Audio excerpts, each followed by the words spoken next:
Welcome back once again to Park Talk Radio. I've been practicing this imitation here. Dave, can you guess it? Is it Hello. Cliff? Welcome to Soarin. Oh, Patrick Warburton. Is that pretty good? Yeah, and That's not bad. You've already got me on a tangent. His mom went to my church when I was growing up. Mrs. Warburton? Mrs. Warburton went to my church. Well, obviously, Mrs. Warburton. But, that was back before Soarin when I was a kid. And back then he was known as Putty the High Five Guy. And my dad was like, that's Putty the High Five Guy's mom. And I was like, what? And, she was sitting there preaching about, outside of the church about some anti-political stuff that we won't get into on here. Oh boy. But it was so bad that my dad was like, he probably doesn't affiliate with her when it comes to church because of those issues. And as a celebrity, you can't do that. But just a fun fact, since you kind of threw that out there. Putty the High Five Guy, is that because he played David Putty in Seinfeld? Correct. He was Putty the High Five Guy in Seinfeld. So I don't remember him doing high fives. I remember him taking his shirt off. He had the devil nipples. Let's see. Oh man, already it's been a while for me too, but well, you search. I'll keep introing the show. Park Talk Radio, episode 4. Can you believe it? We've already done the 4th one. Hopefully, you can hear now the audio crystal clear. Our producer Brennan has been working with us and some third-party consultations, former friends and our former shows, BYOCB. Thanks for the assistance. Always love the collaboration and incorporating other shows, albeit they be former. Still feel the love, still want to incorporate all those we hold near and dear. So I always enjoy that little intro video at Soarin. I believe he's present in both pre-show videos on all iterations of the ride, both East Coast and West Coast Disney. He goes, "Hello, welcome to Soarin," and he points. He's like, "You're gonna need a pair of these babies," and he points his airline wings. mm-hmm. Oh man, I remember that ride opened up. And remember to put crazy. Remember to put your ears below the seat. Sorry, big guy. I wasn't trying to do the accent, but I could pull the lever, Crunk. Eartha Kitt, what are you doing here? Did you get the right lever this time? Wrong lever, Crunk. Oh, that's all. I guess that's it. Thanks, Eartha Kitt. Please see yourself out. Oh, jeez. Well, after last episode 3, the cat that had scabies. These names aren't getting better, Dave. No, it's probably going to get worse this week. We'll see what you say this one. It's Patrick Warburton's mom's genitals. That's okay. You're forcing it. Let it be natural. Okay. Organic. All right, cool. But after last week's episode, and thanks for sticking it out with us. A little lengthy, though we had a lot of talk about in the park. Disney had their quarterly earnings review. I can't talk tonight. I need more beer. Quarterly earnings review. Universal had stuff about Epic. We talked about the future of Disney and what they are maybe doing or maybe not doing and what's in the best interest for them. For us, two well, down-to-earth, passionate, definitely not biased individuals. And a lot of news. This week, we're going to keep it chill, a little more smooth. We've introduced some more social media offerings to our table here. TikTok has taken off. Again, Brennan really helping us produce. Her Instagram credit is in the show notes. And if you haven't checked out the show notes before, check them out. They're on every single podcast app that you utilize, be it Spotify, Apple, Google before they destroy it in a few months, Podcast Addict, which I use. Show notes are formatted very nicely, and they have links to all our socials, as well as it gives you a preview of the show. And if there's a specific topic, I've not implemented timestamps yet. We're not that fancy. We're not the No Sleep podcast where you can jump from show to show. But the show notes are cool, and they help you know what's going on. That said, teaser for today. No recap. We have nothing really to touch on from last week's episode. There's been no real updates, nothing to go back off of again. We know we don't want to hear about Mardi Gras for the 4th time in a row. As far as park visits, I did go to Disney Springs today for a little bit. Didn't do anything, just walked around. That's my visit. It was crowded. Downtown Disney? Yeah, Downtown Disney here. Disney okay. Springs All on right, the cool. East Coast in Florida. Downtown Disney remains on the West Coast. But that was my park They're visit. still both downtown. I had a 20-ounce IPA and left. Where'd you That's get the IPA from? The movie theater. I think the only place that I've drank since it became Disney Springs was the hangar. Maybe Before I ran the night before my Disney marathon. Oh, you giving a teaser to a segment later? No, okay. actually no.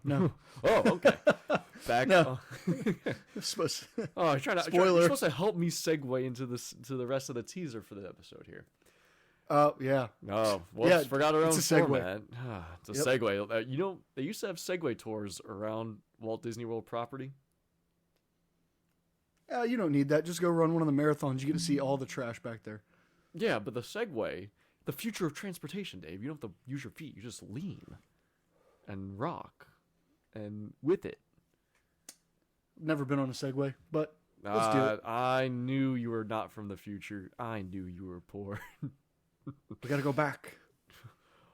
Back! I just sent you. You could take a Segway around Epcot. They would do a world showcase tour on a Segway. Can't do it now. This was way before Those COVID. crowds, yeah. No there's way you no can way do with it those now. They would crowds. they had this a little bit longer. They would have off-road Segway adventures at Wilderness Lodge or Fort Wilderness. And they take you over off-road in Florida. A little bit of sand, a little bit of mud. Here's some more concrete. But they have those big fat off-road tires. It was kind of neat. I did the off-road one. It was fun. Definitely would recommend it. So go out there and big old Disney World. Bring back the Segway tours.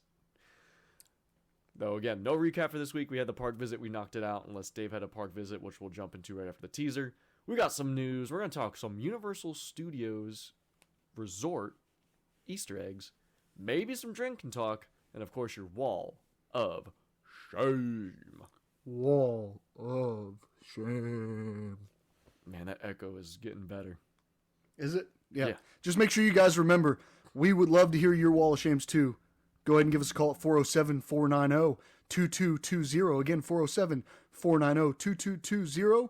I want to hear your wall of shame. We'll talk about it on the show. We'll play it on the show. And you can even do your best echo imitation.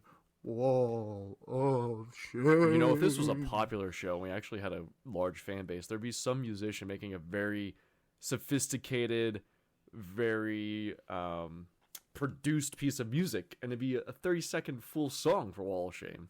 Because of right now, we have nothing. It just flows into it. There's no soundbite. Maybe we'll get one, or we could have you could Dave. You can call in drunk like you did on other shows and just sing it yourself, and don't remember that you just submitted it. You know, we're 4 episodes deep, and I still have not left a drunk voicemail to our own show. That's going to change soon, I promise. Well, you're waiting for one of our loyal listeners to be the first one, since we haven't had one yet. This is a live monitored phone line. You can text us directly. You can call us directly. We won't pick up, but please leave a voicemail. Also, social is at Park Talk Radio. Everything, Spotify, YouTube, Twitch, Instagram, TikTok, Facebook. Join the page. Join the group, like the page. That's the deal. We're on X Twitter. We got all over the internet world. To the main segments today. Dave, any park visits for you? You talk about OWA again? No park visits for me this week. Nope. All right. That's an easy one. We'll just check that one right off. And again, Big Kahuna's my local water park is opening soon, so maybe I'll visit Big that. Kahuna? But they haven't opened a new attraction since I worked there about 10, 12, 13 years ago. So actually, no, it's been way longer than that. 15? I worked there way longer. 2 decades? Let's see. Probably closer to 16 years ago. Holy crap. 16 years, not a single new attraction. Nope. Did they take away attractions? They repainted them. That's about all they did. Are they stuck in a perpetuity contract with Disney where they can't add new things? They are literally the only park around, and they're already competing. I live right on the beach. They're already competing with the beach and boats. Beach is free. And beach is free, so they would rather not spend their money on new attractions and just hope for new sets of tourists every week that might want to visit a water park on a rough sea day. I've always noticed that, there's some places really close to the beach where you're located, Daytona. They'll always have some kind of really shitty water park built right next to the boardwalk or main central area. And I never see a single soul in these things. They look quite sad, a little dilapidated. The lifeguards are shambles of husks of bodies. This place gets very popular. The lines get pretty long. It doesn't look bad. It's not in shambles. It's just older. It's just an older park that is in desperate need of updates. The newest attraction they got was a mat slide racer. I think that was after I worked there. But when I worked there, they added a flow rider and the artificial wave, and that was. Oh, well, that's pretty cool. There's not many places that have those. No theme park or water park here has that. It was very cool. If you reach out to me on social media, I'll send you my YouTube video. I think I only have one YouTube video posted of me riding that, but I actually used to ride that in competition stand-up board. No, so, that's going straight to the PTR YouTube. I was very young. I had a shaved head, and I wore board shorts down past my knees, which really dates it. Now everybody wears chubbies up way past the knees. But were you a minor? Are people allowed to oogle at you? Oh, absolutely. I think I was 18 when I took this video. Oh, yeah. PTR Dave, barely legal. Oh my God, I'm dripping wet. He's ready to ride your wave. Give him a little flow up his rear posterior. Dripping wet and spraying honeys. Oh. Oh, okay. Well, so Big Kahuna, check it out. You get to spray some honeys. Oh boy. I think that might be good there. PTR Dave, barely legal. Put that in italics so they know it's business. All right, jumping into news.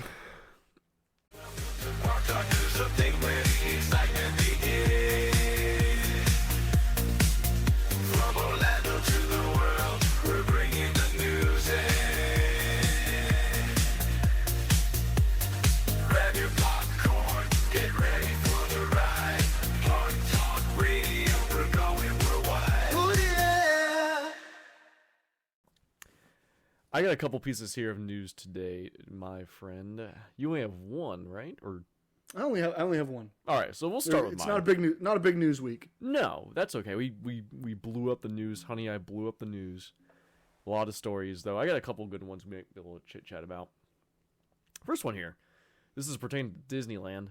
Based in California, a bit more workers' rights than a lot of states. A bit more, let's just say, differently thinking to not alienate anyone.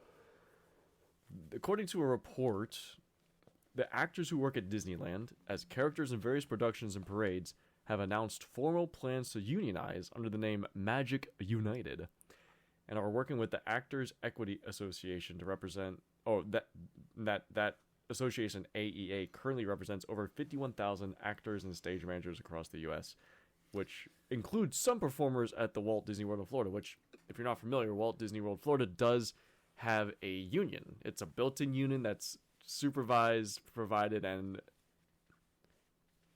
I'm trying to think of the word. Propagated. It's all internal. It's all internal. You said Magic United. Yeah. I'm not sure if that's Amway. It sounds like multi-level marketing. It sounds like Magic Johnson's AIDS Foundation. Just for some reason, that's where my mind went. He's Magic Johnson. He has AIDS. Magic United. But going back, Walt Disney World does have a union, and I having worked at Disney, I can't remember. Have you worked at Disney before? I have not worked at Disney. I applied. I got a job somewhere else before I could get hired on there. But I was a very avid Disney goer back in the day. Right. When you first join Disney, of course, you do Traditions, which is their onboarding program, and then they also give the offer a really hey, you're gonna do this kind of nudge of, would you like to join the union? It's in your best interest, of course.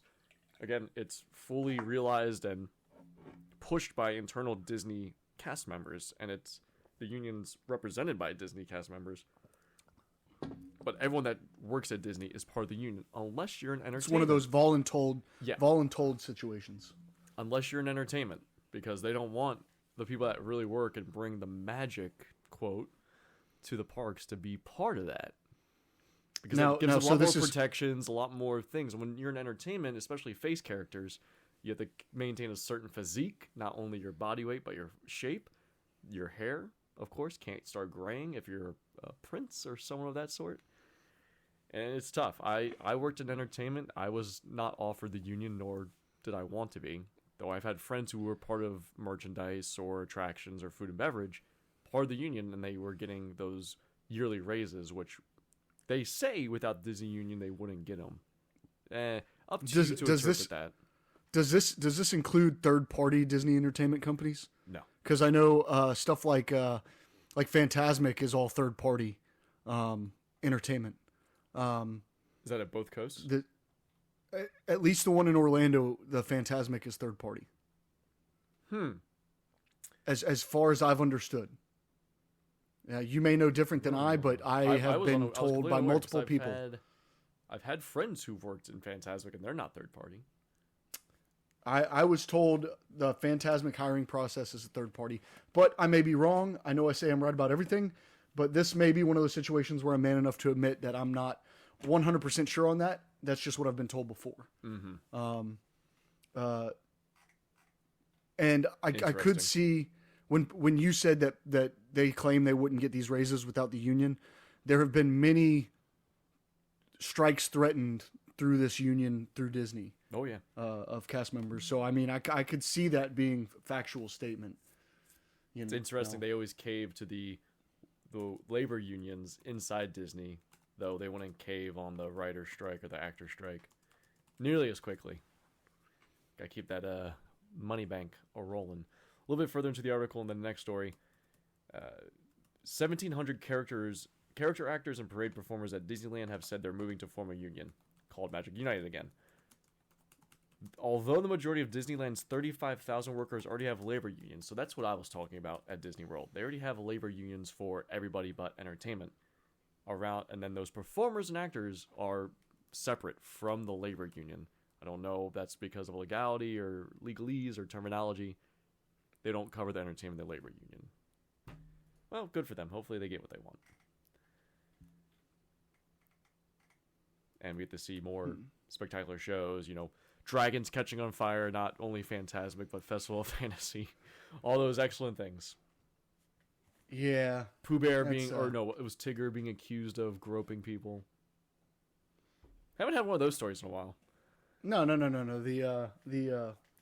Those characters, the most I've seen recently is, and it may have been from a while back, is a kid pushing on one of the characters and the character chasing after the kid. Well, don't push the characters. Don't push the stilt walkers. Bad idea.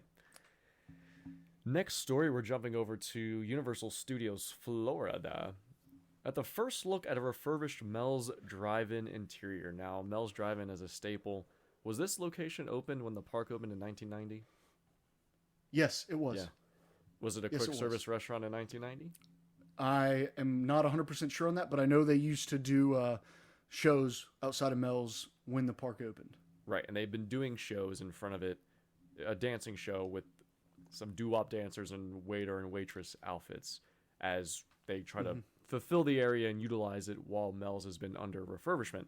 It closed for interior refurbishment back in July of 2023, and finally the first pictures are out, revealing the restaurant and what changes have been gone through. I gotta be honest, it looks the same to me. I don't remember it. The last time I went there was when we were at Halloween Horror Nights in 2012. Oh. And I barely remember it, but I've never been a huge fan of the food there, so I don't tend to frequent Mel's Diner. Right. They would have every now and then an occasional seasonal burger, which was pretty good. I'd enjoyed it. When my dad and I would go to Horror Nights together, and it was always one of two places we'd eat before we go have our fun in the fog, right? If it was at Islands of Adventure, we're always eating it at Captain America Diner, getting a burger right there, getting ready to head into the park, starting on the left side, inside Marvel Superhero Island, or we're going to Mel's, grabbing a burger still. And if Mel's was too busy, we go to Richter's and sit on the second floor and just wait for the night to begin. But it was always a burger. You're getting the same burgers at whichever restaurant you go to, without a doubt, because they're right out of the water bin. They're all prepared in a backstage kitchen anyway. So, right. To me, it looks the same. We can post some pictures of it. If you can point out the difference, spot the difference, you might win a prize. They changed some of the coloring of the tiles. They re-vinyled the chairs. The menu has been updated, and we're not going to do like last week with Circus Circus. I'm just going to give you the quick rundown. Chili cheese hot dog, Big Bopper burger. The thing with this, it has bacon strips and onion rings, chicken fingers, Mel's famous burger. It has secret sauce. Vegan field roast chili dog. California Cobb salad, crispy chicken sandwich. Nothing real outstanding, nothing real different. They got different pictures on the billboard now and different names for it. The hot dog comes in a poppy seed bun. Real new breaking stuff. Though I'm sure parents and with their kids love chicken finger and plain old burger.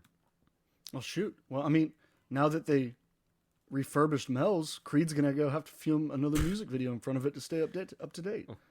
What did they do there? My sacrifice. Or are they sacrificing? Probably. I don't know. Fun fact: they filmed all of Universal Studios New York. They made a giant pool, and that whole music video is filmed in New York section of Universal Orlando. So if you've never seen the Creed music video, My Sacrifice, pull it up on YouTube, and you will see New York. And you'll point out. Filmed... You can do the DiCaprio point meme. Oh, I know what that is. There it is. They said the title. Oh, hey. Oh. They use that area for a lot of filming purposes. I know American Ninja Warrior used that entire New York landscape, main drive. They filmed, of course, they film all of the Universal commercials in park. That's a gimme. They filmed a Sky Rizzy commercial there on Delancey Street. You can see the arcade facade in the background, and the Finnegan sign, and the Kitty Cat Club sign. The Creed music video was mostly New York, but it kind of bled over into the park there, and then Mel's Diner is technically Hollywood, correct? But you could see that in the music video as well. So, and probably the most famous, Sharknado 3, filmed in the Music Plaza, and New York. Fun fact: I've never seen a Sharknado movie. But I did watch the first 5 minutes of that one just to see that part, just to see Chris Jericho's cameo on top of Rip Ride Rocket. I forgot Jericho was in that. Jericho was in it. No, that's okay. I've done that before. I bought a whole book, a whole Disney youth novel called Kingdom Keepers. I have read every one. Oh, I know. You think about that one girl character every night.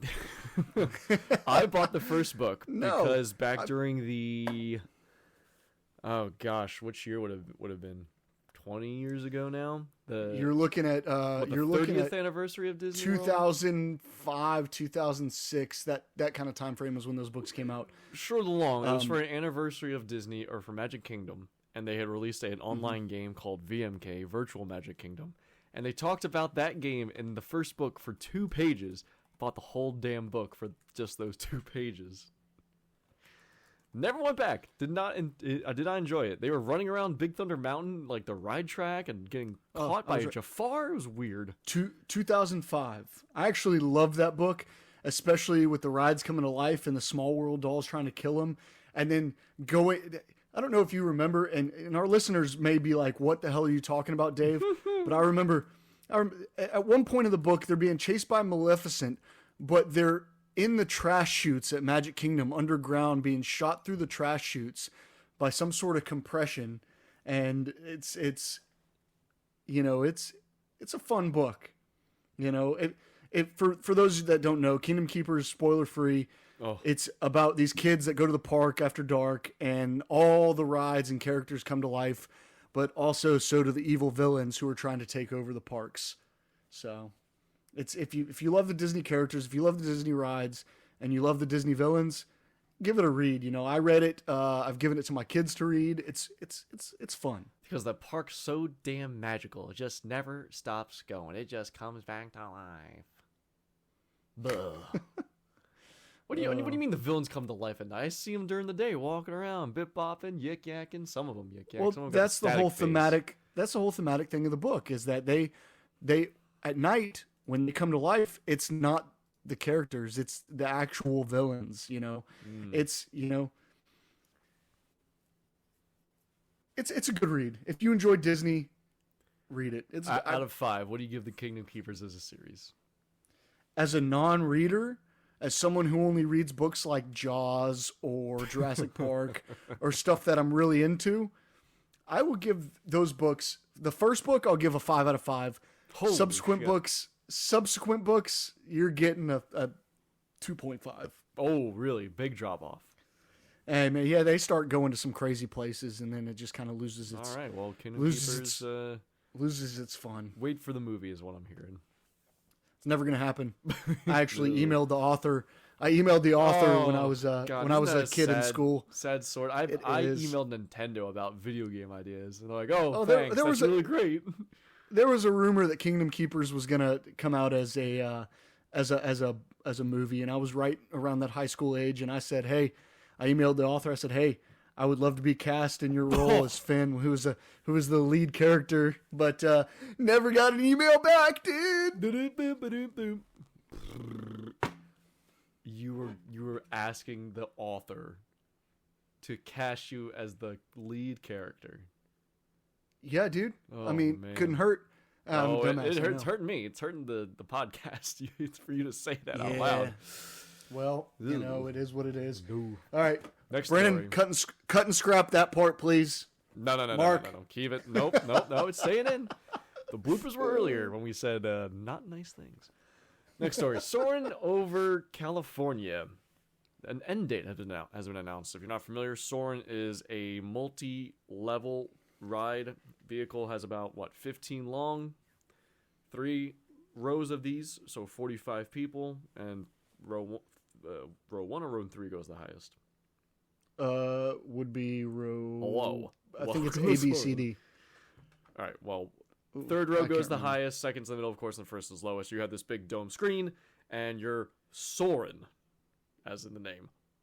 Welcome to Soarin'. Now, when this released in Florida, it was soaring over the world, soaring around the world. You got to see all over the place, all over different landmarks. I know the Great Wall of China's there. Some northern areas, Antarctica. Wait. polar bears. You said when it released in Florida, when it originally released in Florida. Is that what you're talking about? I'm giving a little bit of background on it. Am I No. incorrect? It was originally released as Soarin' over California, and then changed to Soarin' around the world. My mistake. Well, it was a carbon copy. It was a carbon copy of Soarin' over California. The only difference was at the end of the attraction, you end in EPCOT with the fireworks of EPCOT instead of ending at Disneyland in California. Disneyland, yeah. Then they switched to Soarin' around the world, where you saw many more places. There was a revamped video, higher quality, more sense injected. Soarin' over California, they would go over the orange groves. You could smell oranges. Soarin' around the world, you got a couple different scents from the different places you went. You start at the orange groves, and then you would end at the Magic Kingdom fireworks. Mm-hmm. And the problem with Soarin' around the world was the curvature of the filming. If you didn't get a middle seat, the elephants were going to look warped. The Eiffel Tower was going to look like, a Peyronie's disease. Peyronie's disease? Never had that beer. A Peyronie's disease male genital, very hooking to the left or right. Oh, I gotcha. The screen would be warped. Peyronie's I gotcha. disease. Sorry, I said Peyronie's, not Italian beer. We're talking a crooked weenie. Oh, the curvature's off because they sat off center. Correct. All right, so I should So tell Soarin' everyone around the this- world was Hey, dead center, please. My thing is not curving to the right or up. for Soarin' around the world. You got to sit dead center, or you're gonna have Peyronie's disease for the Eiffel Tower. Patrick Warburton wants you to sit in the center. He's not curved. They brought back Soarin' over California to EPCOT here in Florida for the limited run of the 100 Years of Wonder celebration. They've announced on February 28th it is going away, and on the 29th on Leap Day, not a fun leap extra one more day, one extra magic day, but Soarin' Around the World comes back, much to the chagrin of California stands. See, I heard they're going to surprise everybody and put Captain EO on the screen. Soar through Captain EO. Where do you start? Outside, you work your way in. Oh, yeah. Where do you start? Where would he want you to start? You know the answer. Don't say it. You know. Next news story. Guest falls into Snow White's wishing well at Disneyland Park. This, you'll just have to see the picture. I don't understand. Now, I'm very familiar with this wishing well. I go to Disneyland at least once a year, usually. It's where I proposed. It's a little bit off the ground. And to fall in, and wow, they got like a frame by frame of it happening. This person sitting on it, which you're not supposed to do. Then you see him falling back. Then you see him legs in the air. And then the final one is just the shoe sticking out of the well. And this was an adult. Oh, this is an adult who looks like... That makes it even worse. Throwback to episode 1. Looks like they just came back from the bippity boopity boppity boopity. And paid $200, my guy. Oh, jeez. Did her wish come... or its wish come true? I don't know. Their wish come true? I don't know. I don't know what their wish was. Well. They appear to be okay. The little news article says here, Snow White's wishing well is relatively shallow, with a small amount of water for guests to throw coins in to make their own wishes. After falling, this individual's feet could be seen sticking out of the top of the well, indicating that she could probably get out without issue. The individual's okay. Experience is a good reminder to not sit. Does it look like stand. Does it look like Donald Duck and PhilharMagic at the end? Oh, shot into the wall. Yeah, it's just it's one foot. Feet sticking out. She lost a foot falling in there. Oh, so we'll post these 4 pictures in action of this person falling in. Well, you heard it here first. Metal detectors before you can walk up to the wishing well from now on. They'll have a stanchion and a cast member saying, "Please don't get too close." Oh yeah. Please remain off the curb, and then you'll have the I don't know how to say the rest. I tried. Not very good. I love that saying. That's the best I'm gonna get. Yeah. All right, I got 2 more stories. You got any? Did you have one still? I have one to go. Yeah, but you go ahead. Okay. This could be a quick one here. Las Vegas announced that a SpongeBob dark ride is coming to Circus Circus, the circus-themed hotel resort, if it wasn't clear. SpongeBob's Crazy Carnival Ride, opening on March 1st. Created by Sally Dark Rides. It's a $6 million investment featuring Mr. Krabs' new Carnival Midway games, which riders will be invited to play. But of course, it's not that simple. Not with SpongeBob and Patrick in charge, and Plankton once again looking to steal that secret Krabby Patty formula. Man, I don't know. It sounds like it's going to be a shooting game, 15 scenes, multiple interactive targets, plus an animatronic Mr. Krabs. So it's Toy Story Mania, Mr. Krabs instead of Potato Head. And I don't see a picture or any sort of indication of what the shooting rifle, gun, laser will be. My question is, how do they get the rights with Universal and Nickelodeon being so close, and SpongeBob already being represented at Universal through the Spongebob Squarepants store? That kind of throws me off a little bit. It's the SpongeBob store. There's been no physical attraction at Universal. I've been on a SpongeBob 4D theater show over. I think everybody's been on that. Park or a King's Dominion, one of those northeastern parks. So let me ask you: was that where you're sitting in the 4D chair, and then at the beginning, the captain of the preview to the episode, the jumps through the screen and says, "Are you ready, kids?"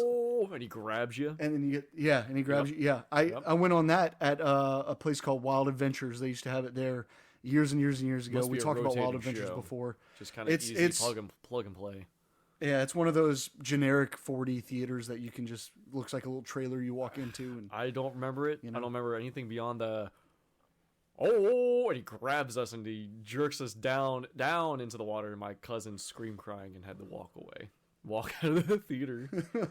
That's all I remember from it. But SpongeBob's coming. You get a cool Mr. Krabs animatronic. That's something, right? Yeah. And then finally, well, this was the morbid one. Do you have something a little cheery? Should we close with the morbid one?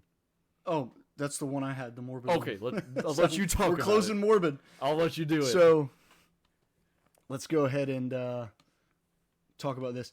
So, Liesberg Park, not Liesberg Park. There's a park in Liesberg that has an indoor water park, and there was a large fire that happened. Whoa, hold on. Let's set a little bit more foundation. Where's this at? What is you saying water park? Before you get to the morbid part, where is it at? Is it Liesberg, Florida? I didn't want to seem like a like an idiot, but I actually I have it. I know. I accidentally exited out of the tabs. It's okay. It's in Sweden. Yeah, that's right. Sweden. Yep. That's right. Liesberg, Sweden. Everyone knows. Yeah. Yeah. You go ahead with it, and I'll jump in, because I like a dumbass exited out of the tab on worst accident. Co-host. So Liesberg, Sweden. They made an announcement last week that the day after our third episode recording. So this is new for us, new for the show. That a fire started at their Oceana Water World. This place, 3.5 acre, mostly indoor water park that was scheduled to open this summer. Has not opened yet, or it's reopening, but I don't think it has actually opened yet. They're saying the blaze quickly engulfed much of the construction site. So there you go. If I read just one more sentence, Dave, I would have known that it's not open yet. It ultimately killed a construction worker and injured more than a dozen others. We don't know. They don't know what. It sounds like the fire was so bad they had to stop rescue efforts. So that's pretty crazy. Turn the water park on. Isn't that easy? In the article that I read, it said a gas explosion. Holy crap! There's no gas in water. What are they talking about? The Swedes got fancy gas water. You got to heat up that water, dog. If it's an indoor water park and you're in Sweden, you got to heat it up, right? I thought Sweden's supposed to be like all encompassing, all greatness. Some of the happiest people in the world. And I'm never going to Sweden. I saw Midsummer. I know what they do there. I don't think that's in Sweden either. That's in Midsummer, you dummy. The country. Or Somar, the country. I'm sorry. There's a country called Somar. All right, no. All right. Oh, okay. So, Deepest sorrow, we receive information from the police that a person has been found deceased. What was a confirmed disaster, limited material loss, has turned into a confirmed tragedy with loss of life. Yikes. This was pretty upsetting, it seems. Where'd you see something about human remains? According to various news reports, burnt remains of a human body were found inside Liesberg's Oceana Water Park that caught fire earlier this week. So I remember I had to exit out of the I had to exit out of the page because it kept playing an ad and you could hear it. Yeah. On 2/14, they reported that the construction site appears to have started off with a fire gas explosion. Oh, I'm reading the article you're looking at now. I go, burnt human remains. Yikes. Missing worker was reported immediately as the fire raged on. Burned for 3 days. And 3 days of burning inside the structure. Just to kind of throw this out there, the movie Midsummer takes place in rural Sweden. Oh, yeah, the country in the city of Somar. Yep. You didn't let me finish. Never going to Sweden. Just don't go during the summer festival. Don't be a shitty boyfriend and get yourself turned into a bear person. That movie was crazy. My wife didn't like it. She wasn't a huge fan of it. I thought after Hereditary she was going to love that because she loved Hereditary. There's some big differences in the movies, and I hear that a lot from friends who enjoy horror, especially the elevated art house. And they'll say, "You don't love Hereditary, Midsummer? Not scary, not for me." That's fine. Hereditary wasn't scary for me till the final few scenes. Then it got pretty creepy. Oh man, the naked people in every scene in the background, not scary? Come on. Now, there's the one scene, and it was the mother banging her head on the attic door. Sorry, spoilers, but you should have seen it if you wanted to see it by now. So, wow, PTR Dave, zero tolerance for not spoiling things. You will get spoiled. Now, I will not spoil theme park things. I will not spoil the theme park thesis of the show. attractions. Movies, Park you're talk. SOL. Guess what? Number one movie spoiling podcast. Kylo Ren is Ben Solo, and he kills Han Solo. Sorry. I had that spoiled for me 30 minutes before the movie came out. Oh, no. So mad. Oh, no. Yeah, it's unfortunate that this fire happened, and it's always really unfortunate to see it engulf and take not only a theme park, but of course another human life. It's Sweden, though, real country. They're taking this seriously. They're gonna do right, and they're gonna take care of the family. We've had fires here at other parks. It took Kong away from us in Hollywood. Mm-hmm. Nearly took away Dudley Do-Right from us here in Florida. The log flume, remember that caught on fire? I think Seven Dwarfs Mine Train has had a couple of fires at this point. Yep, I'm trying to think of other fires. But the fire that took place for Kong in Hollywood, they ended up retconning that, and during one of the horror nights, it was they added that in with Chucky's Terror Tram. Oh, that's pretty neat. I was unaware of that one. That fire at Kong did take out the ride portion and a lot of the back lot, which was a bigger loss than it was worth for Chucky's Terror Tram quip. Yeah, I agree. All right, that's the news today. Lots of good stuff, and then a terrible, terrible, terrible tragedy. Dave spoiling the movie for you. That's what I'm talking about. Oh, yeah. Terrible, terrible, terrible, terrible, terrible. All right, on to our next piece. We have a nice little short segment here for you since we have no real big rock as it's been slower. We're going to talk some Universal Studios Easter eggs. We've both picked 3 of our favorite ones that are in the park. Now, Easter egg can be a homage to a previous ride, to a previous attraction or show, something that is alluding to something else. If you're familiar with video games, it's a little hidden thing for super fans. So we're going to each go with our top 3, and we're going to start with our least favorite to our favorite of those top 3. Oh, I was unaware of the format. I have no idea what's going on. Well, you know what? That's fine. I'm taking over. You're going first. The co-host taking over. I'm going to start with my honorable mention because I had technically kind of 4 that I wanted to say. Well, I had 3, and then I was like, ooh, this one's better. So I'm going to throw out my honorable mention. Okay. It would have been my last one. But I love pointing out every time I go to Universal, and this is actually in City Walk, the Hemisphere Dancer, the plane that is outside of Margaritaville. And I'm sure you know of this one. Oh, yeah. But any of our listeners that don't. But talk to me like I don't, for the listener's sake. The plane, that's the thing with the wings and the propeller on the front outside of Margaritaville. That plane's name is the Hemisphere Dancer. Okay, it's right by the, I can't remember the name of that outside bar out there outside of Margaritaville. If you're walking to IOA, Margaritaville's on your left, the bar is on your right. The plane is, as B's Googling this. Lone Palm Airport Bar. The Lone Palm Airport Bar, right behind that bar is a plane called the Hemisphere Dancer. That plane was the actual plane that Jimmy Buffett owned. Okay? That plane, he flew over a foreign country and was shot at because they thought he was they thought he was smuggling drugs. And that's the actual plane. I'm sure he was. So, smuggling he wrote about cheeseburgers, flip-flops, salt. He wrote about that plane and that happening in a song called Jamaica Mistaka. So I'm assuming the country was Jamaica. But if you go up to that plane in various locations, you can see where they patched the bullet holes. So I found that pretty neat. If you go look closely, you can see them. They're little square/rectangular pieces of patchwork. That was where there were bullet holes in the plane from when it was getting shot at by the foreign country's government because they thought he was a drug smuggler. Jamaica Mistaka. Wow, that ties into episode 2 or 3 when I was witnessing the robbery in Jamaica. Maybe it was them. Bob Marley. Bob Marley flew that plane and stole a Guitar Hero guitar. Okay, so that's my honorable mention. Do you want me to start with my third one? Yeah, go with your third one right into Okay. it. So my third favorite Easter egg at Universal Studios Orlando is from the Simpsons ride. When you're in the queue for the Simpsons ride, if you watch the TVs, there's actually a portion of the queue video where Doc Brown pulls up and is shown in the queue video, giving a nod to it being the Simpsons or the Back to the Future attraction previously. The Institute of Future Technology.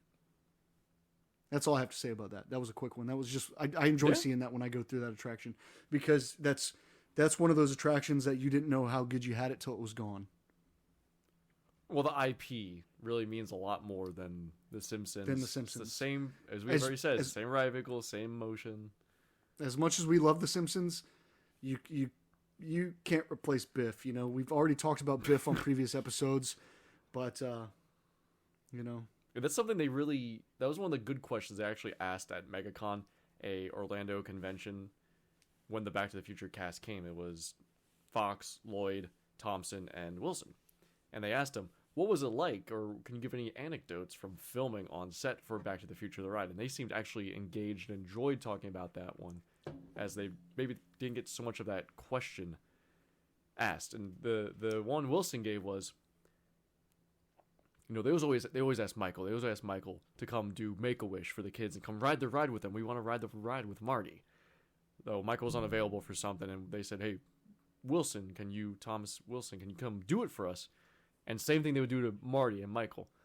The Make-A-Wish family and child would want to ride it 4, 5, 6 times in a row, and they're like, oh God, please don't make me ride it again 5 times. I'll give you $1,000. Just don't make me ride it again. Oh man, that's really good insight. Miss it so much. I mean, the DeLorean's still there, and the train is still there from Part 3, but the rest is gone. I wish I could have gone. I wish I would have gone and rode it in USJ, Universal Studios Japan, because they actually overhauled it to a Grudge attraction during Halloween Horror Nights, where when you burst through the clock tower, you ended up in a living room, and you were in the living room from the Grudge, and I can't remember the girl's name, Kyoko or whatever the girl's name is from the Grudge shows up, and it ends with a screen that says "You die." That's you it. Died. Like ride's over. That's it. Holy That's shit. it. It bursts through the clock tower, and then boom, you're in the Grudge house. Oh, I gotta find that. And video. then when you get off the attraction, behind the DeLorean, she's waiting there. You know, the girl from the Grudge would be waiting there. Grudge girl's waiting for you. Or not? Yeah. The girl from the Grudge. Holy crap! Yeah, I gotta find that video. That sounds insane. It's Yep. like the old school, they overhauled a lot of their attractions. Old school Universal Orlando, where they had actors in the rides. Oh, correct. Yeah. Am I going? You want me to go next? We're going back and forth. Go ahead. Yeah, we're going 3, 2, 1 back and forth. All right. So my first, I wasn't putting them in order. This one, I don't know if to be my least favorite, but this is the one I'm going with. So over in the Simpsons ride, there's this little known piece during the queue. You can look up at the queue video, and a animated Doc Brown will come out and talk about how he had to sell the Institute of Technology to this crazy clown. Is that really your third? And, and if you God. didn't know why Doc Brown, Christopher Lloyd, actually voices the animated version of his character, it's because Back to the Future was the ride before Simpsons. Wow, I did not know that. I'm going to have to check that out next time I go on the Simpsons ride. Yeah, I just heard about it on Park Talk Radio from Dave. Oh, okay, cool. Wow, well that's a great thing that just happened. And again, these are our top 3 right now. There are so many Easter eggs. We'll revisit this at some point, but these are just our top 3 for right now that we came up with on the fly. Yeah. So, did you want to talk any more about Doc Brown being on the Simpsons attraction? No. Okay. So I'm going to go ahead and go with my second one then. Mm-hmm. So if you go on the Simpsons ride at Universal Studios Orlando and you look up at the queue video, I'm just kidding. One of my second favorite Easter eggs for Universal Studios Orlando, and there's so many in Islands of Adventure, but I picked 3 and I stuck to Universal, so I think we'll have some separation here.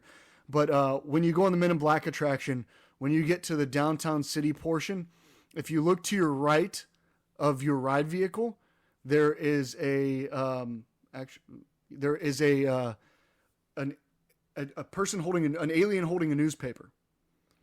If you shoot that alien and you hit it in the right spot, the newspaper goes down, and you see that it's an alien with Steven Spielberg's head on a stick. So I always thought that was pretty neat. That one's always so good. Yeah, I actually forgot about that one till I was on that attraction a couple weeks ago. That's a tough one to hit. If you're not familiar, Men in Black is a shooter game, 6 to a vehicle, 2 tracks, left and right side. They have a little bit of differences in different targets you can hit, and it's all inside and full animatronics. No digital screens on this one. This one's from '99, I believe. Yeah, we'll have to go back and go over a topic on maxing out or creating the best score you can on that attraction, because there's a lot of stuff going on there. That's an easy one. It'd be a 5-minute show.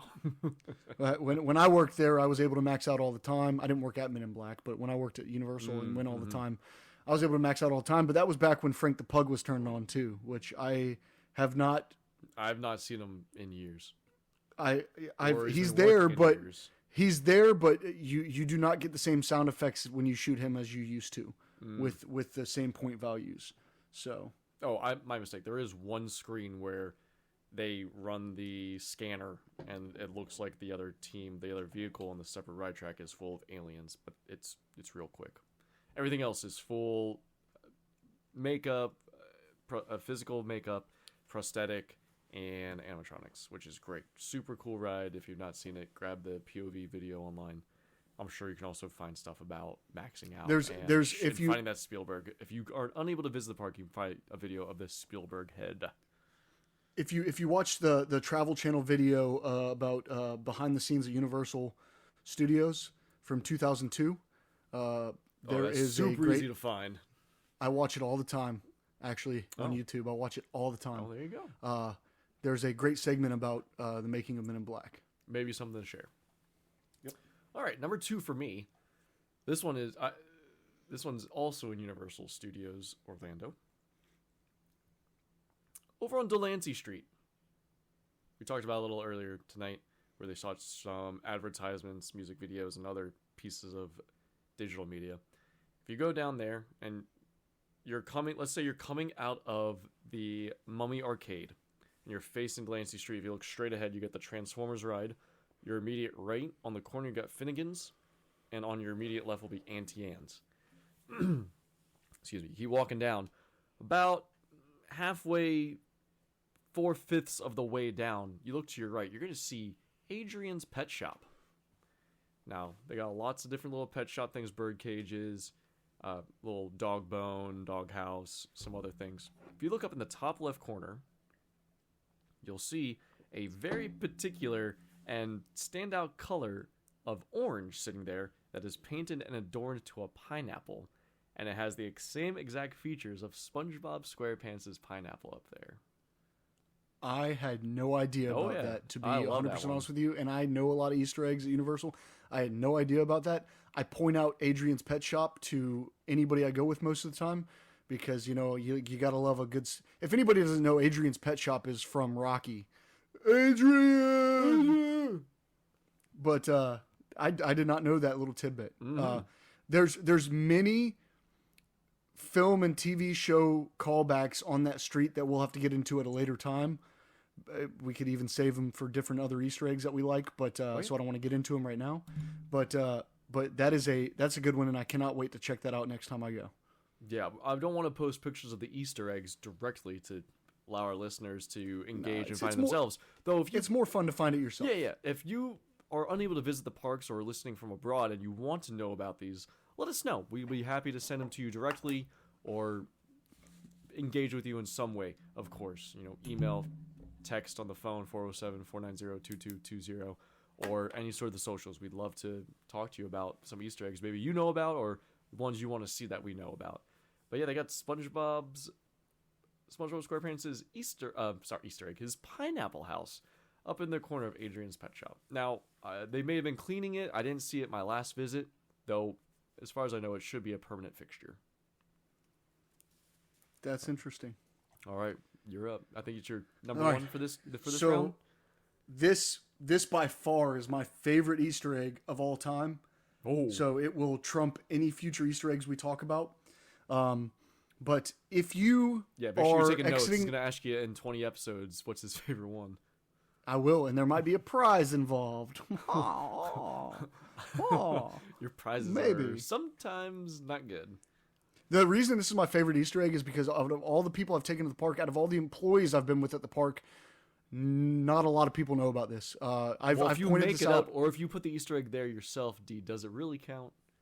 This is not made up, and this was not put there myself. Oh. And it's fun because a lot of the employees that I've been to the parks with, a lot of the entertainment people that I've been to the parks with had no idea this existed.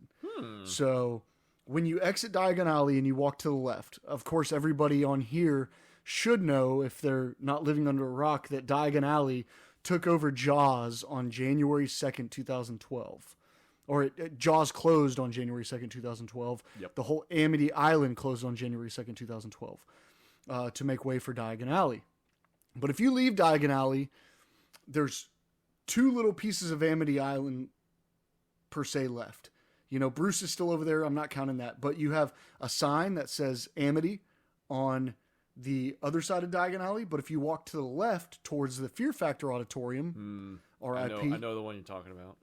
Yep. If I you know, walk I know, to the I left, know what Easter egg you're going for. yeah. If you walk toward the left, toward the Fear Factor Auditorium, there's a bathroom there. That is the bathroom that was there for when Amity still remained there. If you walk up to the bathroom, and if you look at the placards, the male and female placards, you don't have to walk in the restroom. You can see it from the exterior. If you look at the female placard on the restroom, the female has only got one leg, inferring that her other leg was bit off by Jaws. And it's your normal triangle with a head and two rectangle legs, but she only has one leg, inferring that she was the victim of a Bruce attack. And not many people know about that Easter egg, and I love pointing it out every time I go. You point it out every time to me. It's that I know, good. because I get excited. It's that good. You're I'm like, excited, oh, and you look, get- and she you're- still only has one leg. you get blacked out. Like, look at that. One leg. She's one leg. She's got an automatic legs just like Biff. He's a tripod. She's a solo pod. Match made in heaven, just what everyone needs. Or a match made under the Yeah. sea. love it. Enchantment under the sea. Oh.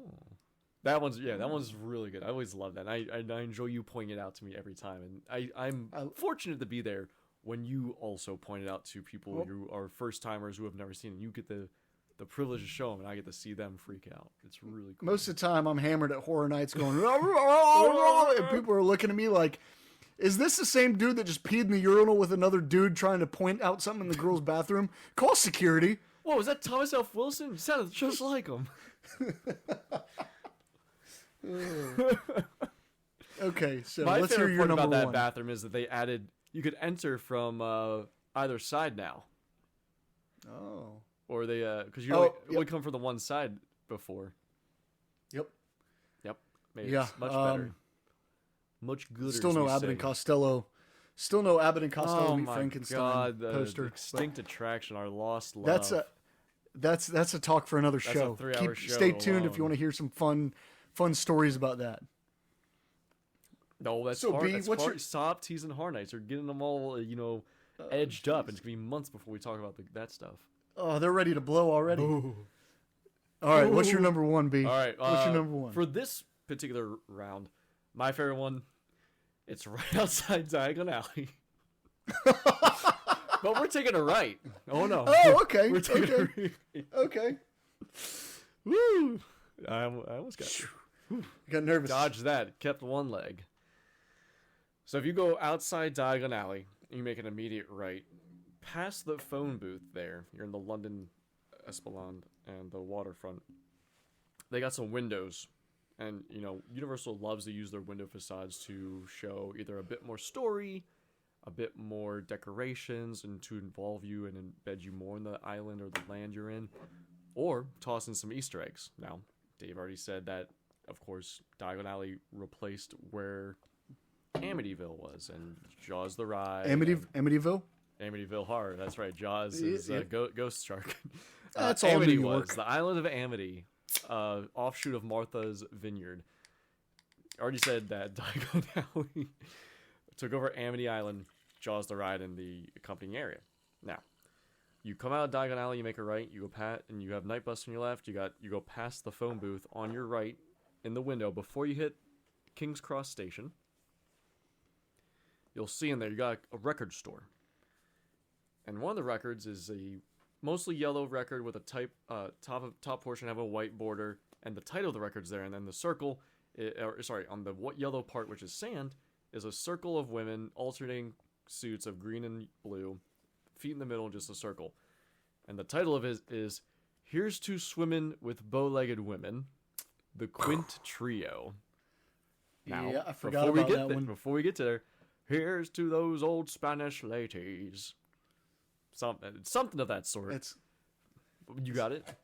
Hold on. Oh, hold on. Yeah, okay.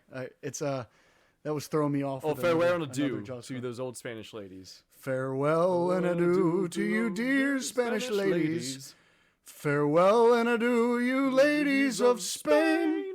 That's right. For we've received orders for to sail back to Boston, and so nevermore shall I see you again. There it is. Farewell and adieu to you, fair Spanish ladies. And then here's to Swimmin' with Bow-Legged Women, the Quint Trio, the Shark Killer, the Shark Hunter, Quint, Robert Shaw. And of course you can interpret the Quint Trio being Quint, Hooper, and Chief Brody. Richard Dreyfuss and Roy Schreider. Can I throw out a little fun fact real quick? This is just real quick. In that movie Jaws, I don't know how many listeners know this. Hopefully everybody here has seen Jaws if you're a fan of the parks. I mean, I know you're going to spoil the movie anyway. It doesn't matter. 1975. Yep, 1974. Just yesterday. I know it was 74. I know B and I, it was our favorite attraction at the parks. Yeah, go ahead and Google it. I'm right. 75, bitch. What are you talking about? No. Yes. No. Yes. Talk about your anecdote and then be wrong. Stop. You don't need to do the same thing. I just did it. I know movies. The novel came out in 74. I did. Peter Benchley did release the novel in 74. Okay. All right. Good job. Next. What's up? Ouch. What do you got? Okay. Well, let me ask you, on the attraction at the beginning during the spiel, did it say we're back in 1974 that bad old shark Jaws devoured those poor innocent islanders? I don't remember. Or did it say back in 97? I don't remember. I think it said 74. I remember Sharky in the Q video. I'd have to go back and look at the spiel. I think it says 74 in the spiel. Okay. Wow. I tip my hat to you. But anyway, the first time Brody's going to get on the boat in that movie, Quint starts saying, played by Robert Shaw, says, "Here lies the body of Mary Lee, died at the age of 103. For 13 years she kept her virginity. Not a bad record for this vicinity." So that line, actually, Robert Shaw, that was not in the script. He read that on a tombstone in Ireland and decided to ad-lib it into the movie. It's one of my favorite. Oh man, one of my favorite Easter eggs from Jaws. He is the man. Robert Shaw. There were many times where he was hammered on set. Oh, I bet he had a barrel of brandy, peach brandy. Yeah. He loved the brandy. Oh yeah. Okay. All right. Yeah. Well, that's a pretty good one. There's a lot of Jaws stuff throughout that entire area. And for you and I, that's just so easy to do because that was our favorite attraction to ride together before it closed. I'll never forget that one Shark in the Dark where the skipper just gave up. Yeah, they. I don't know. Save it. Save it. Yeah. So that's a Horror Nights episode. Yes. Yeah. Right there. Oh, there'll be a whole recap of Shark in the Dark. Shark in the Dark. There's a lot of mummy riding in the dark. There's a lot of stuff in the dark. We gotta keep some park content. in the dark is not the same. It's a but slow week. We gotta keep some content. Yeah, you're right.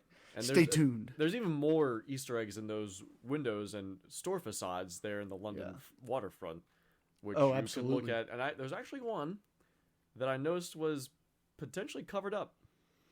Though we have to wait for the next Easter egg session.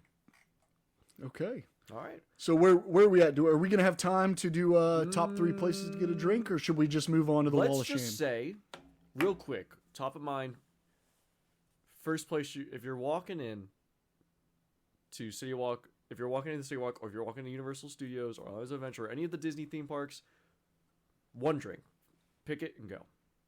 One drink. One drink. We're doing one drink. Shame. And then we'll save the top 3 places to get a drink. We'll save it and then just for later. one drink. But wherever at any theme park ever you've been to, not just Orlando, any theme park. One drink. One drink. Just and go. I have to pick one. Yep. Whichever comes first. Go. Doesn't have to be the best one. Just go. If I'm the first drink I'm going to get if I'm walking through City Walk to go to the parks is going to be a peanut butter and jelly old fashioned from Big Fire. Bingo, bango, bongo. Delicious. What an excellent pick. That's the only answer. That's right. If it's the first drink I'm getting.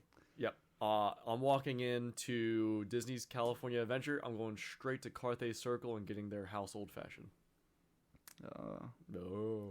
Both of us love old fashions, so what can you say? I love them old. You love them fashion. Those old fashions you made me at your house were phenomenal. So that was all local St. Augustine product. Well, when you're in town next week, I'm gonna have my buddy bring over. He's got a smoking kit that he got. So we'll do some old fashions. We'll make some PB&Js. I've made them at home before, but they're not as good. You have the recipe. You took the pictures like I did when they made it for us. I actually do. I actually saw that yesterday or today when I was looking at my phone. I was like, "Oh shit, I have the recipe for that." But some of that stuff's hard to find. Yeah. The raspberry liqueur super tough still. I'm surprised you didn't go with Fat Tuesdays and your extra shot there that we used to no more that we used to pour down each other's throat. We're too old for that now. Oh god, the headache. So many bad fun things have happened from that, but that's stories for another time as well. And there's an excellent tip in there before we hit the last portion for the show today, friends. If you are interested on any of the drink recipes at any of your local or the theme parks you visit, just ask the bartender. They'd be happy to show you the ingredients and tell you how much. And they'll even show the bottle long enough so you can take a photo of it. Make it at home. A little cheaper probably. Or at least you buy the ingredients. It'll be a little heavy in the front. You'll make way more at less cost. And every bartender I've encountered, for the most part, has been very accommodating, very happy. They've never told me it's too late to get a drink. They've told me that. I know. That's why I said that. I was so mad. Story for another time. Oh, God. Ugh. Edging the episode. Yeah. All right. Final segment here, D. We got the Wall of Shame. We got the Wall of Shame. Spooky ghosts in the mics. Hey, all you cool cats and kittens. Listen up right here. If you want to leave your own wall of shame, you need to call 407-490-2220, 407-490-2220. If you're wondering what the wall of shame is, I'm sure all of you have been on social media looking up park rumors, park news, just anything in relative to the parks. The wall of shame is when you scroll across somebody that's posted something so asininely stupid that it makes you roll your eyes. So we're going to take a post each week. We're going to pick something that we just cannot believe people are posting about, and we're going to target you in this section. We're not going to mention your name, but you know who you are. So stop posting on social media before we erupt. So why don't you call that phone number and leave us your own wall of shames, because there's stuff all over social media that just pisses everybody off. So, B, do you want to go first with your wall of shame? Yeah, I usually let you go first, but I couldn't find the one I found earlier this week that I really was mad. I was so fumed about something. I forgot to save it. And you can also text us to the number that Dave has listed. We'd be happy to interact, and you can send pictures. Just be now. I don't think there should. I don't think there should be any anonymity when you're leaving a wall of shame. You need to say your name, and we need to hear your voice. Oh, yeah, you can't. You can't be like one of these anonymous posters on Facebook. Okay, fine. You know what? Anonymously post. I don't care. I don't want them to feel unwelcome. I don't want them to feel like I strongly discourage you have anonymity. You should be proud of yourself for calling people out. You can use a fake name, but I want to hear your voice. Or text us. I don't care. Actually, just interact with us, please. We're lonely. All right, don't sound so desperate. God, they're not gonna jump on you. Please. They don't want you. You're not pretty enough. The curvature is too high. I think I'm handsome. Well, thanks for coming to your intervention. We got something to tell you. All right, wall of shame. Wall of shame. Let me get the hell out of here. All right, I couldn't find the one I wanted. The one I have here for you. You know, you go across social media. You got jokesters. You got people that think they're pretty fucking funny, right? They think they're real funny with their memes and some real crappy, cringy stuff. You've seen this, right? No, I've never seen never on social media. Never one try hard funny guy. No. All right, so this individual in the Disney Pass, I'll say where it's at, I'm not going to say the name. The Disney Pass holder page brings to you, once again, my Wall of Shame submission. This individual, and they have the top contributor badge, which means they post a lot in this thing. They post an image of the Disneyland castle, and they've put macro text on here. 2 days of free admission to all Disney parks, February 30th through 31st.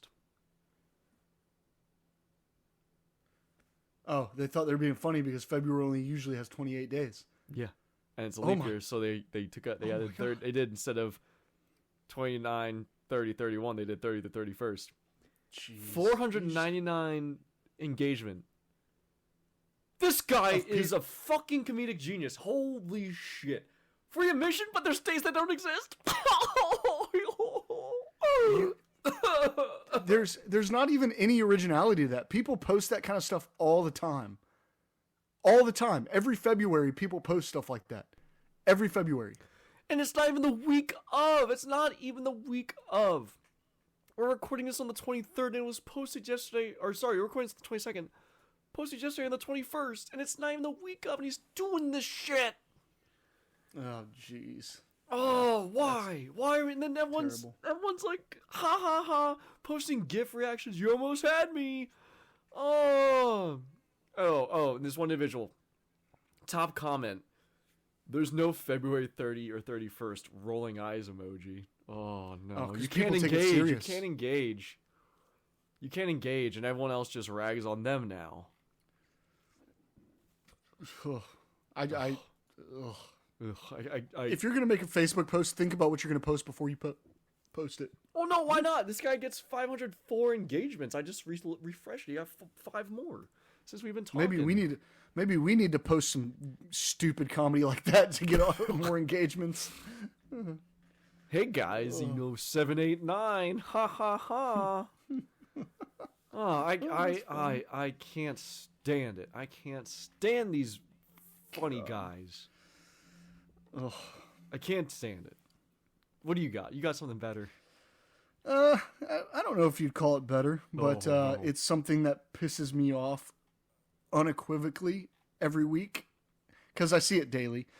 This isn't somebody in particular. It takes place on every theme park social media account. Most every big theme park media account. It's when somebody fangirls over a certain character in the parks, actor who plays that character, or somebody who fangirls over a YouTube personality or, social media personality that they see at the parks. I've seen so many posts of people that go on there and they see their favorite actor and they will go as far enough to stalk them on Facebook or any social media, tag them in it, and be like, oh, hey, me and my best friend so-and-so, I saw them at the park today. Or you get the people that go on there and they post, ooh, got to see horror makeup today with these legends, which obviously if they never saw Bruce and Russell, they don't know who legends are. Mm-hmm. Because that was the best duo ever created for horror makeup. And, don't get me wrong, there's other great ones, but chill out with the fangirling, especially if you meet a YouTube personality. They are a human being that panders to theme parks, and it's kind of embarrassing. You could meet a lot cooler people at the parks. Shoot, I met Honey Boo Boo at the theme parks one time. You can meet a lot cooler people. Was Mama June these people, there? Mama June and Honey Boo Boo were there. Quick story. Man. I was getting off Men in Black. The Simpsons Carnival games were to my left, and I hear this god-awful scream. Oh. And I'm like, what is that? You knew instantly. I kind of had an idea. Well, it was during Mardi Gras season, and Honey Boo Boo comes walking past the the Simpsons basketball game past the Coca-Cola and Men in Black gift shop, and she's got a big set of beads that she's just gnawing on in her mouth. And apparently God. she was mad because they told her she didn't win the game and she didn't get a prize, and they told her she couldn't play anymore. So her and Mama June walked by covered with universal security. And I was like, wow. I actually have a picture of that. I'll post that on PTR. Oh my God. I'll post that on PTR. And she truly was a honey boo boo hoo indeed. A honey boo boo child. Did you get to hear that? I mean, no. I wanted to. I wanted to get a picture with them, but I couldn't. So I just snagged a photo. String in the back. I mean, let's be honest. They weren't hard to miss. I took a photo and they took up the whole foreground. So well, it's because they had so much security. Because we're certainly not saying anything about bodies. No. That's what I said. They were covered by security. That's what I meant. Security, large and by no means was I shaming any body type. A lot of just security out there. Throwing that out there, I would not shame a body type. I really do mean that they had more security guards than they needed with them, because most people probably didn't even know who they were. But no, I'm sick of people acting like they're friends with these people who are just human beings playing different characters. Like, and I've fangirled here and there. I've got to have a drink with a certain clown that I met through somebody else during Horror Nights when he was not working. I've met many people. I don't fangirl over them. When you fangirl over them, trust me, they get creeped out. To do with you. They want nothing to do with you. They're there to work, collect their paycheck, and be on their way. If they happen to have a good engagement or piece with another guest, that's a bonus. They will appreciate a fan, but don't over fangirl over them, and especially the YouTube personalities. Oh. Stop. Quit posting on the annual pass holder page. Oh, I met so-and-so today. Okay. Most people aren't going to know who that is. Your hardcore theme park follower might watch some theme park YouTube videos, but most people on the UOAP page or the Disney page are not going to know who these people are.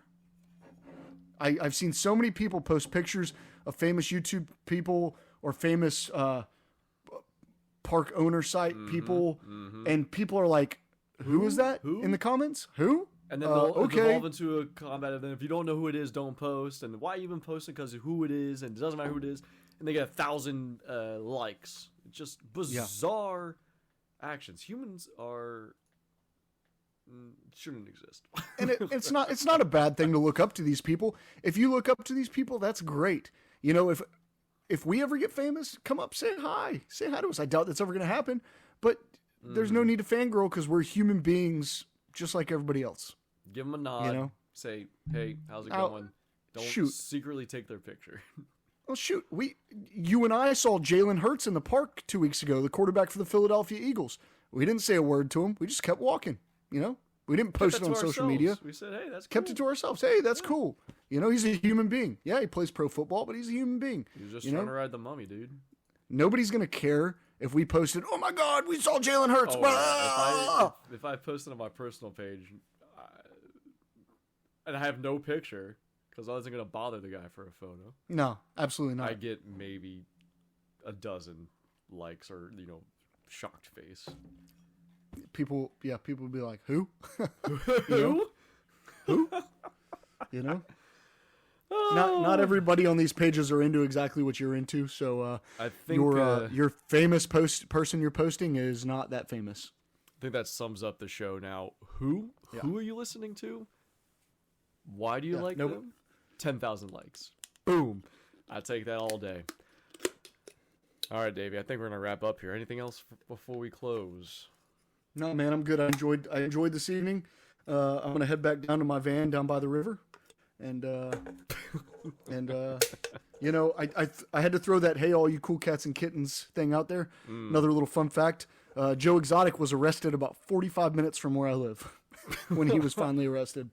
So Carol Baskin's a bitch. Don't forget it. The end. Thank you all for listening to Park Talk Radio today. We'd love to see you and engage and collaborate, and we can do that through a multitude of methods. Phone, voicemail, and text 407-490-2220. Email parktalkradio@gmail.com. Facebook, Park Talk Radio.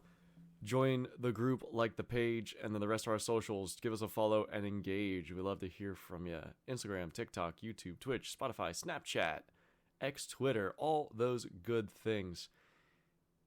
We'll be able to talk to you again real soon. We'll be ready to crack the mics again in another week and bring you some hard-hitting news. From Dave and myself, have a good night. We'll see you in the park.